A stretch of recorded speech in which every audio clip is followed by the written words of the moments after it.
Pemirsa, terima kasih Anda masih bersama kami di Prime Market Highlights. Pemirsa, aplikasi media sosial TikTok disebut tengah mempersiapkan versi baru sejalan dengan rencana pelepasan saham ByteDance di Amerika Serikat. Sebelumnya Presiden Donald Trump mengatakan bahwa Amerika Serikat telah memiliki kesepakatan soal penjualan aplikasi video pendek tersebut. Aplikasi media sosial asal China TikTok dikabarkan tengah mempersiapkan versi terbaru untuk pengguna di Amerika Serikat. Persiapan tersebut dilakukan jelang pelepasan saham ByteDance di Amerika Serikat. Dalam laporan dikutip sejumlah media ini disebutkan TikTok dijadwalkan meluncurkan versi terbaru di sejumlah toko aplikasi di Amerika Serikat pada 5 September 2025. Dengan peluncuran ini, pengguna TikTok di negeri Paman Sam itu nantinya diminta mengunduh aplikasi baru tersebut untuk tetap dapat menggunakan layanan TikTok. Namun jadwal tersebut dikabarkan masih bersifat tentatif dan aplikasi TikTok versi lama masih akan beroperasi hingga Maret 2026. Langkah pembaruan ini diambil setelah pernyataan Presiden Amerika Serikat Donald Trump pada Jumat pekan lalu yang menyatakan akan mulai berbicara dengan pemerintah China pada pekan ini terkait kemungkinan kesepakatan TikTok. Sebelumnya Trump mengatakan bahwa Amerika Serikat telah memiliki kesepakatan soal penjualan aplikasi video pendek tersebut. Adapun pada Juni 2025, Trump juga telah memperpanjang tenggat waktu hingga 17 September 2025 bagi ByteDance selaku perusahaan induk TikTok yang berbasis di China untuk melepas kepemilikan aset TikTok di Amerika Serikat. Berbagai sumber, IDX Channel. Pemirsa, Xiaomi mengonfirmasi akan berhenti menggunakan modul kamera Leica pada jajaran smartphone terbaru mulai seri Xiaomi 16 yang diprediksi rilis awal 2026. Ya, keputusan ini diambil setelah 1 tahun kemitraan yang dimulai pada Maret 2024 untuk meningkatkan citra dan kualitas fotografi ponsel flagship.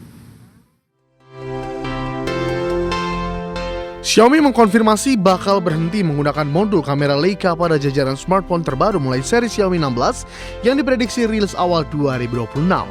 Model yang telah dibekali kamera Leica meliputi Xiaomi 15, 15 Ultra, 14, 14 Ultra, 14T, 14T Pro, 13, 13 Ultra, 13T, 13T Pro, hingga Mix Flip.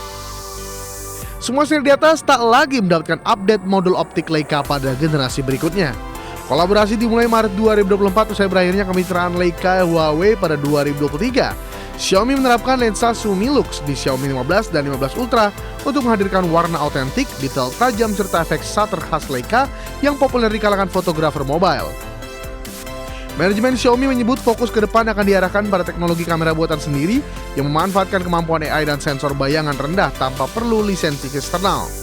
Hal ini dinilai lebih efisien dari sisi biaya dan integrasi perangkat lunak keras untuk fitur fotografi canggih. Sebagian penggemar fotografi seluler menyayangkan keputusan ini karena reputasi Leica dianggap sebagai magnet kualitas. Forum online mencatat komentar kecewa terkait hilangnya mode warna Leica autentik dan efek shutter mekanik di seri mendatang. Sejumlah analis memperkirakan langkah ini dapat menekan margin premium Xiaomi, namun diharapkan menurunkan biaya lisensi dan meningkatkan margin laba kotor hingga 1-2% pada tahun fiskal 2026. Saham Xiaomi bergerak stabil setelah pengumuman awal dan diprediksi rebound seiring inovasi kamera internal dikomunikasikan ke investor. Berbagai sumber IDX Channel.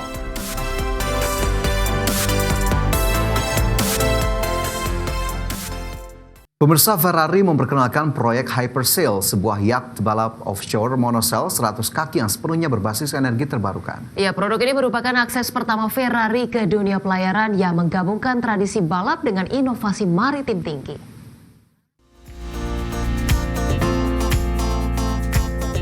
Ferrari memperkenalkan proyek Hypersail, sebuah yacht balap offshore monosail 100 kaki yang sepenuhnya berbasis energi terbarukan. Kapal ini menggunakan sistem foiling unik, 2 foiling lateral, 1 foil terpasang di rudder dan foil ketiga di canting keel, sehingga lambungnya bisa terbang di atas air untuk mengurangi hambatan dan meningkatkan kecepatan. Hypersail tidak dilengkapi mesin pembakaran, tenaganya sepenuhnya dihasilkan dari sel surya, angin, dan energi kinetik selama pelayaran. Semua perangkat kontrol foil dan navigasi bekerja secara mandiri dengan tenaga terbarukan. Teknologi aerodinamik, struktur ringan, dan sistem stabilisasi yang digunakan mirip dengan riset mobil balap Hypercar Le Mans Franchise. Kapabilitas ini akan diuji untuk kemungkinan aplikasi pada mobil dan sistem mobil listrik masa depan. Konstruksi sudah berjalan di Italia dan peluncuran dijadwalkan tahun 2026. Uji coba laut akan dilakukan untuk validasi performa, sistem energi, dan flight control sebelum bergulir kompetisi American Cup. Hyperscale menandai bab baru penggunaan energi terbarukan di kapal balap laut. Model ini berpotensi menginspirasi pengembangan kapal bebas karbon dan penerapan solusi renewable di sektor maritim global. Hyperscale menjadi simbol komitmen Ferrari menembus batas teknik dan ekologis. Pengembangan teknologi foiling, desain aerodinamis, dan energi hijau menciptakan platform revolusioner di dunia pelayaran. Berbagai sumber untuk IDX Channel.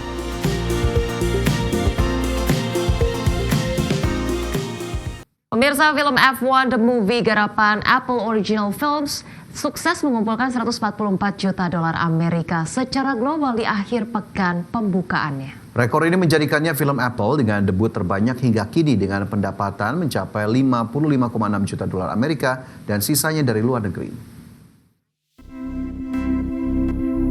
Film F1 The Movie garapan Apple Original Film sukses mengumpulkan 144 juta dolar Amerika secara global di akhir pekan pembukaannya. Brad Pitt mencatat rekor karir baru setelah F1 di bioskop ini sebagai pembukaan pekan terbaiknya. Sutradara Joseph Kosinski dan tim produsernya menyiapkan adegan balapan nyata di trek Formula One untuk mendukung sensasi visual dan nyata. Segmen penayangan IMAX memberikan kontribusi sekitar 28 juta dolar Amerika atau 19% dari total pendapatan global. Hal ini menempatkan F1 sebagai salah satu film dengan debut IMAX terbesar. Mencatat rekor baru Apple di 74 pasar internasional dengan dana produksi lebih dari 200 juta dolar Amerika ditambah biaya distribusi 50 juta dolar Amerika. Film ini butuh sekitar 300 hingga 400 juta dolar Amerika untuk mulai meraih keuntungan. Namun sejumlah analis memproyeksikan F1 dapat kembali balik modal lewat pendapatan global dan aliran tambahan dan premium tiketing di IMAX. F1 menjadi titik balik komersial bagi Apple, sangat berbeda dari film sebelumnya seperti Napoleon dan Killers of the Flower Moon yang belum menghasilkan untung bioskop. Dengan ini, proyek lanjutan atau sequel mulai digarap Apple TV Plus strategis mengikuti momentum ini. Film ini berhasil memikat penonton di Asia, Eropa, dan Amerika Latin. Berkat kombinasinya antara adegan balap nyata dan kisah emosional sang pembalap Sonny Hayes, kritikus seperti Karan Johar menyebut F1 sebagai fun ride atau alur cerita menilik familiar tetap membuat penonton terpaku di kursi bioskop. Berbagai sumber IDX Channel.